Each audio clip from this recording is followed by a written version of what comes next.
बिस्मिल्लाहिर्रहमानिर्रहीम, अस्सलाम वालेकुम। इस वीडियो में हम बात करेंगे top news stories of the day 9 अप्रैल के बड़ी खबरों के बारे में। और सबसे बड़ी खबर यह है कि मौलाना फजल रहमान जो हैं वो नवाज शरीफ से मिले और नवाज शरीफ से मिलने के बाद अब वो आसिफ अली जरदारी से भी मिलेंगे। और मौलाना फजल रहमान कोशिश कर रहे हैं कि वो जो है वो हुकूमत के खिलाफ एक एहतजाजी तहरीक शुरू करें। और इस एहतजाजी तहरीक के हवाले से एक बहुत अच्छे रिपोर्टर हैं मेरे दोस्त, वो कुछ एक स्टोरी पे काम कर रहे हैं। उन्होंने मुझसे ये कुछ चीज़ें डिस्कस भी की, लेकिन क्योंकि स्टोरी उनकी है और वो कह रहे थे कि वो मज़ीद उसके ऊपर काम करके और आज जो है वो उसके हवाले से मज़ीद अपडेट लेके और वीडियो बनाएंगे। तो मैं नहीं चाहता कि उनकी जो खबर है उसको पहले मैं ब्रेक कर दूं, लेकिन उन्होंने जो चीज़ें बताई वो इंतहाई ख़तरनाक हैं जो खेल मौलाना फजल रहमान साहब खेलने जा रहे हैं। और उस मौलाना साहब इमरान खान की नफ़रत में मुल्क के अंदर एक इंतशार के लिए कुछ ऐसी चीज़ें कर रहे हैं कि जिसका शायद पाकिस्तान को बहुत ज़्यादा नुकसान हो इस सारी सूरत हाल में। लेकिन हम इंतज़ार करेंगे उस रिपोर्टर की रिपोर्ट का, जो चीज़ें फाइनल करके, और आज अगर वो वीडियो लगाएंगे तो मैं आपके साथ वो ज़रूर शेयर करूँगा। इसके बाद जो एक बहुत सारे लोगों की कोशिश थी, काविश थी कि किसी तरह से शहबाज शरीफ और इमरान खान की मुलाकात कराई जाए, आज उस मुलाकात के इम्कानात दम तोड़ गए हैं। आज शहबाज शरीफ ने आखिर लेटर के ज़रिए ही, ख़त के ज़रिए ही जो इलेक्शन कमीशन ऑफ पाकिस्तान के बलूचिस्तान और सिंध के मेंबरान हैं उनके नाम तजवीज़ कर दिए हैं। बहुत ज़्यादा जोर लगाया गया, 3-4 एंकर्स की जानिब से बार बार ये कहा गया कि मुल्क में एक बहरान पैदा हो गया है, इलेक्शन कमीशन फाल नहीं रहेगा, ये नहीं होगा, वो नहीं होगा, इमरान खान को शहबाज शरीफ से मिल लेना चाहिए। लेकिन इमरान खान भी डटे रहे। उन्होंने कहा कि मैंने जो मुशावरत करनी थी, मैंने शाह महमूद कुरैशी के ज़रिए भी पैगाम भिजवाया है, मैंने ख़त भी लिखा है और ख़त के ज़रिए मुशावरत हो सकती है। सुप्रीम कोर्ट के फैसलों के नतीजे में यही तरीकाकार है कि आप रिटर्न लिख के भेजते हैं। मैं वो लिख के भेज चुका हूँ और मैं शहबाज शरीफ से किसी तरह से मुलाकात नहीं करूँगा। इमरान खान को अपनी पार्टी के अंदर से कुछ लोग कहते रहे, समझाते रहे कि आप मिल लें शहबाज शरीफ से, लेकिन इमरान खान डटे रहे। और बिल आखिर आज शहबाज शरीफ को ख़त लिखकर और इमरान खान को ये कहना पड़ा कि ये जो है मेंबरान हैं जिनको के नाम मैं सजेस्ट कर रहा हूँ। और अब जो है उस हवाले से देखते हैं कि इमरान खान उन नामों को तस्लीम करते हैं या नहीं करते। लेकिन ये ज़रूर है कि नाम अब वो मिलना ज़रूरी नहीं रह गया और अब वो एक जो तकाजा था मुशावरत का वो पूरा हो गया है। इसके अलावा जो एक और बड़ी डेवलपमेंट है वो ये है कि वो जो हुकूमत ने 50 लाख घर बनाने की जो स्कीम का ऐलान किया था उस पे अप्रैल में ही बाकायदा आगाज़ होने जा रहा है। और उससे एक जो तामीरात का आगाज़ होगा वो इस्लामाबाद से शुरू होगा और जो टारगेट ज़्यादा होगा वो बलूचिस्तान, सबसे पहले जो प्रायोरिटी होगी वो बलूचिस्तान होगी। उसकी वजह यह है कि बलूचिस्तान में पहले बहुत ज़्यादा महरूमी है और अगर बलूचिस्तान में अमन लाना है तो उन बलूचिस्तान के लोगों के तहफ़्फ़ुज़ात और एहसास महरूमी को ख़त्म करना होगा। और ये बहुत अच्छी चीज़ है कि जो CPEC के प्रोजेक्ट्स हैं वो बलूचिस्तान में लग रहे हैं और बलूचिस्तान के लोगों के ना सिर्फ एहसास महरूमी ख़त्म किया जाए बल्कि वहाँ पे कुछ इस तरह के घर बना के और लोगों को आबाद किया जाए। जब वो इलाका आबाद होगा तो इंशाल्लाह वहाँ पर अमन भी आएगा और उन लोगों को भी फ़ायदा होगा और पाकिस्तान भी आगे जाएगा। पिछली वीडियो में मैं बताना आपको भूल गया था कि ख्वाजा आसिफ साहब जो हैं उनको भी नैब ने तलब किया था। नैब ने तलब करके उनको सवालनामा दिया है। नैब ने कुछ जो नैब के पास सबूत आए हैं उनकी मनी लॉन्ड्रिंग के और उनके असासों और जदादों के, वो उस हवाले से नैब ने कुछ सवालात पूछे हैं ख्वाजा आसिफ से। और ख्वाजा आसिफ जब जवाब देंगे तो फिर नैब देखेगा कि जवाब में और उनके जो नैब के पास शवाहिद हैं उनमें कितना फ़र्क है और उसके बाद फिर फैसला किया जाएगा कि ख्वाजा आसिफ को गिरफ़्तार करना है या नहीं करना। एक और चीज़ की मैं आज एज ए जर्नलिस्ट मजम्मत करूँगा, जो जनूबी वज़ीरिस्तान में जमात इस्लामी के एक रहनुमा ने सहाफ़ियों के कत्ल का फतवा दिया है। ये इंतहाई नामुनासिब है और उनको सिराजुल हक साहब को इसका नोटिस लेना चाहिए और उनकी मजम्मत भी करनी चाहिए और उनको ये फतवा वापस लेना चाहिए। इसके अलावा नैब के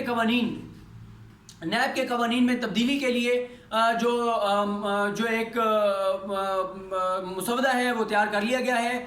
लेकिन जो नैब में कवानीन की तब्दीली नून लीग और पीपल्स पार्टी चाहते थे उस तरफ इतला दी है कि बिल्कुल नहीं गई हुकूमत। और इसके अलावा 9 से 10 कवानीन हैं जो अब कौमी असम्बली में लाए जा रहे हैं, उनके ऊपर काम मुकम्मल हो गया है। वो कवानीन ऐसे हैं जो एक आम आदमी के फ़ायदे के हैं, पाकिस्तान के लोगों के फ़ायदे के लिए हैं। अगर अपोजिशन ने उन कवानीन की मुखालफत की तो उसका अपोजिशन को बहुत बड़ा सियासी नुकसान उठाना पड़ेगा, क्योंकि वो सारे के सारे कवानीन जो हैं वो हैं आम लोगों के लिए, सिस्टम को बेहतर करने के लिए, निज़ाम को बेहतर करने के लिए। और अलबत्ता यह है कि हुकूमत जिस तरह की कानून साजी करना चाहती है वो शायद वो ना कर पाए बहुत सारी चीज़ों में, करप्शन के खिलाफ, मनी लॉन्ड्रिंग के खिलाफ और इसी तरह वाइट कॉलर क्राइम के खिलाफ। आपको याद होगा कि मैंने आपको एक वीडियो में बताया था कि साकिब निसार साहब ने जिस दिन एवनफील्ड में नवाज शरीफ की ज़मानत के केस को सुना था, उनके साथ जस्टिस आसिफ सिद्दीकी खोसा जो मौजूदा चीफ जस्टिस हैं वो भी मौजूद थे, जस्टिस गुलजार साहब भी मौजूद थे, 2 जजेस और थे, 5 रुकनी वो बेंच था।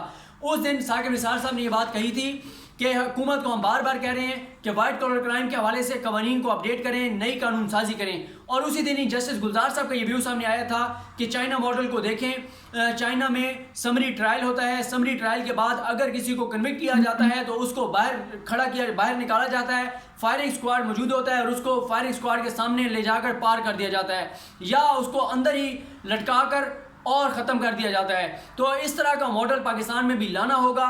जब तक पाकिस्तान में कवानीन नहीं इस तरह के बनेंगे तो तब तक करप्शन के केसेस इल्तवा का शिकार होते जाएंगे। अक्सर लोग पूछते हैं कि ये क्या मसला है कि आप पहले एहतसाब अदालत में केस चलाते हैं, फिर हाई कोर्ट में जाता है, फिर सुप्रीम कोर्ट में जाता है, साल लग जाते हैं। तो ये कानूनी रिक्वायरमेंट है, पाकिस्तान के आइन के अंदर ये चीज़ें लिखी हुई हैं। और अगर आपने अगर जब तक आप आइन में तरमीम नहीं करते, कवानीन में तब्दीली नहीं करते, तब तक मजबूर है ये सिस्टम कि इसी तरह से ये चीज़ें चलेंगी। ऐसा नहीं हो सकता कि फ़ौरन से एक ही फोरम के ऊपर जो है वो ट्रायल हो और वो जो सज़ा सुनाए तो वही फाइनल हो। मुख्तलिफ स्टेजेस हैं, जिन स्टेजेस को पूरा करना जो है वो बहुत ज़्यादा ज़रूरी है। इसके अलावा नवाज शरीफ जो हैं उनकी बीमारी के हवाले से आज जो है वो माहौल बनाना शुरू कर दिया है। उनके डॉक्टर अदनान ने जो मीडिया से बातचीत की, हालांकि एक तरफ तो मौलाना फजलुर रहमान से मिले, 2 घंटे तक उनके साथ बैठे रहे। अभी तक नवाज शरीफ को अस्पताल में दाखिल नहीं कराया गया। वो अस्पताल जाते हैं, चक्कर लगा के आ जाते हैं और जितना उनको बीमार बताया जा रहा था उसके मुताबिक तो उनको जेल से सीधा अस्पताल ले जाना चाहिए था। अस्पताल ले जाकर उनको फौरी तौर पे वहाँ मॉनिटरिंग पे रखना चाहिए था और ये कहा जाना चाहिए था कि देखा हम कहते थे नवाज शरीफ बहुत बीमार थे, जो पीटीआई की हुकूमत है वो उनका इलाज नहीं होने दे रही थी, अब देखें हमने उनको अस्पताल में दाखिल करा दिया, अब उनका इलाज हो रहा है। लेकिन ऐसा नहीं हुआ। नवाज शरीफ घर आए, नवाज शरीफ आज फजलुर रहमान से भी मिले, घर बैठे हैं आराम से। और वो जो नवाज शरीफ के वकील ने कहा था कि उनका जो स्ट्रेस है वो 1 हफ्ते में ख़त्म हो जाएगा, फिर वो फैसला करेंगे कि उन्होंने कहाँ से इलाज करवाना है। तो अभी तक पता नहीं, उनका स्ट्रेस शायद ख़त्म नहीं हुआ, अभी तक उनका प्रॉपर इलाज शुरू नहीं हुआ। अब माहौल बनाना शुरू कर दिया गया है क्योंकि अब जो है वो दिन तेज़ी से कम होने लग गए हैं, 30 से कम दिन रह गए, इसलिए अब माहौल बनाना शुरू कर दिया है उनके जो डॉक्टर हैं, ताकि कुछ दिन जब आखिरी दिन होंगे, बेल ख़त्म होने वाली होगी, तो शायद उस वक्त ये कहा जाए कि अब ये प्रोसीजर्स हैं जो होने हैं और उस बेस पे शायद सुप्रीम कोर्ट से रुजू किया जाए और कहा जाए कि आप नवाज शरीफ की बेल को जो है वो एक्सटेंड कर दीजिए। इसके अलावा जो जैसे मैंने पिछली वीडियो में भी कुछ बात की थी कि अजमत सईद शेख साहब के जो आज के रिमार्क्स थे, जो उन्होंने कहा कि एक वकील की सरजरिश की और उसको कहा कि आप यहाँ पर शोर डाल, ये लाहौर नहीं है कि आप यहाँ पर शोर डाल के और दबाव डाल के और अपने हक में फ़ैसला ले लेंगे।